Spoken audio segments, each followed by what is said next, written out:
ይህ ማይክል አስትሮሎጂ ነው። ካንሰርስ እንዴት ናችሁልኝ? ዛሬ ስለ እናንተ የወርክ ጌም እናወራለን። ጆሮአችሁን ክፈቱ። ስሙኝማ፣ እናንተ ዝም ብሎ ስሜታዊ ብቻ አይደላችሁም። እናንተ እኮ በተፈጥሮ ካርዲናል ናችሁ። ያ ማለት ምን ማለት ነው? እናንተ ቦስ ናችሁ ማለት ነው።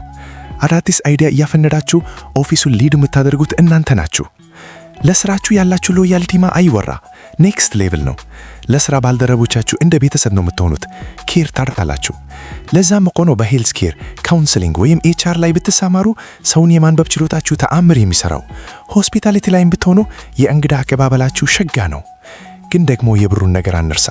እናንተ ካንሰርስ ገንዘብን የማሽተትና የመጠበቅ ልዩ ጊፍት አላችሁ። ፋይናንስና ሪል ስቴት ላይ ገብታችሁ ንብረት የማፍራት እድላችሁ በጣም ሰፊ ነው። የምትፈልጉት ስራ ግን ያው ነው፣ ባክ ሴኩር የሆነና ክሪኤቲቭ ፍሪደም ያለው መሆን አለበት። ይህንና ሌሎች እሳት የሆኑ የኮከብ ትንታኔዎችን ፉል ፓኬጅ ለማግኘት አሁኑኑ ማይክል አስትሮሎጂ ዩቲዩብ ቻናልን ሰብስክራይብ አድርጉ። የደወል ምልክቷን መጫን እንዳትረሱ። አሪፍ ጊዜ